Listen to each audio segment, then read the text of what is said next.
Bonjour à tous et bienvenue sur Caillou News, votre émission d'actualité du monde de l'escalade. Cette semaine, une mauvaise nouvelle concernant la diffusion de nos événements sportifs préférés et encore une croix d'un Tchèque qu'on connaît bien. C'est parti!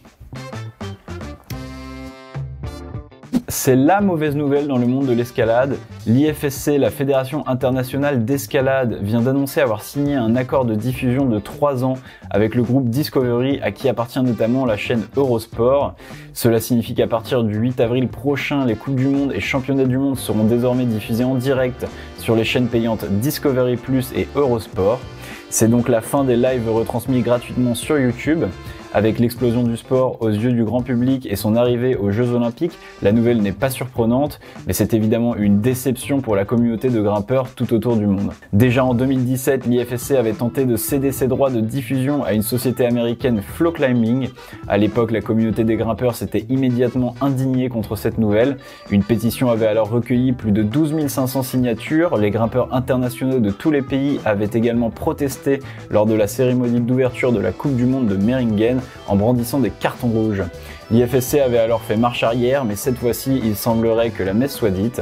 À noter tout de même que la fédération promet que les compétitions seront intégralement disponibles en replay 24 heures après l'événement. Il y a quelques semaines, nous vous informions que l'étape de Coupe du Monde de Moscou allait être relocalisée. Initialement prévue en Russie du 1er au 3 avril 2022, l'IFSC a communiqué mardi dernier qu'elle aurait finalement lieu du 10 au 12 juin à Brixen en Italie. À noter que ce sera la première fois en 4 ans qu'une Coupe du Monde aura lieu dans ce pays. Voilà, c'est tout pour les news et maintenant on passe aux croix de la semaine. En escalade, malgré le développement du sport, l'information est parfois lente à arriver et c'est pour ça qu'on commence ces croix avec une info qui date de février. Le légendaire grimpeur américain Dave Graham vient de partager sur son compte Instagram qu'il avait enchaîné le 12 février dernier Primitivo, un bloc côté 8C dans le Val Bavona en Suisse. Ce bloc a été enchaîné pour la première fois par Jimmy Webb et a ensuite été répété par Giuliano Cameroni, Isabelle Fosse, Daniel Woods et plusieurs autres figures de la grimpe. À 40 ans, l'Américain a déclaré que c'est l'un des enchaînements les plus techniques qu'il n'avait jamais réalisé. Pour l'histoire, aussi surnommé le magicien, Dave Graham avait libéré en 2005 The Story of Two Worlds, un bloc côté 8C+, dont on parle de temps en temps dans l'émission. Il l'avait alors lui-même proclamé comme la référence de cotation du 8C en bloc, et c'est toujours le cas aujourd'hui.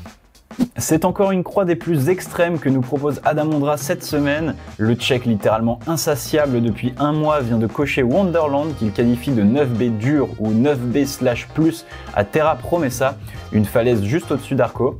Avec cette cotation, le Tchèque vient simplement de libérer l'une des voies les plus dures de la planète, probablement dans le top 10 mondial. Équipée par Alfredo Weber, cette ligne comporte un départ très bloc aux alentours du 8C avant un bon coincé de genou. Elle enchaîne ensuite avec un passage très endurant avant un crux qu'Adam Ondra décrit comme un 8A+ bloc, puis termine par une section plus facile avec quelques repos. Adam a commencé à travailler ce projet l'année dernière, auquel il avait lui-même ajouté quelques splits au départ. Il avait déjà réussi tous les mouvements en novembre, mais n'avait pas pu l'enchaîner à cause d'une maladie. Pendant l'hiver, il a dû prendre son mal en patience avant de revenir avec les bonnes conditions pour enfin l'enchaîner. Ah, et force de l'habitude, le Tchèque en a profité pour répéter Punji Topo, un 9A équipé par Francesco Morandi, encore une semaine sur des standards d'un autre monde.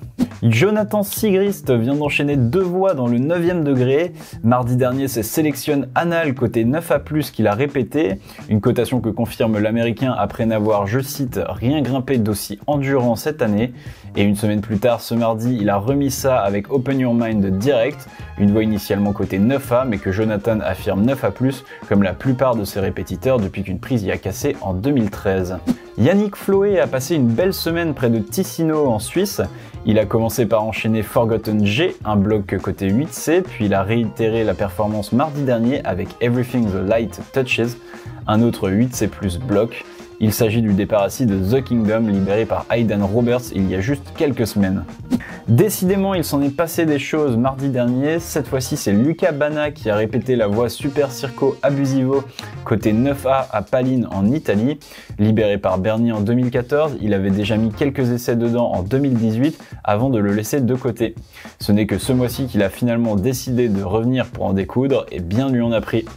Et on termine ce Caillou News de retour sur le site de Santa Linya à côté de Barcelone en Espagne où le Slovène Domen Skofic a passé quelques sessions avec Jonathan Sigrist. Et bien ce dimanche il vient d'enchaîner la voie Joe Dan une voie très résistante qui se conclut dans le 8C+, de la Fabela. Initialement coté 8C+, 9A, le Slovène penche plutôt pour un 9A, tout comme ses autres répétiteurs depuis.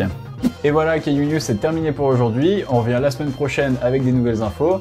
Si vous aimez l'émission, n'oubliez pas de vous abonner, de mettre un pouce bleu et pourquoi pas de laisser un commentaire pour nous dire ce que vous aimeriez améliorer ou ce que vous aimeriez voir dans l'émission.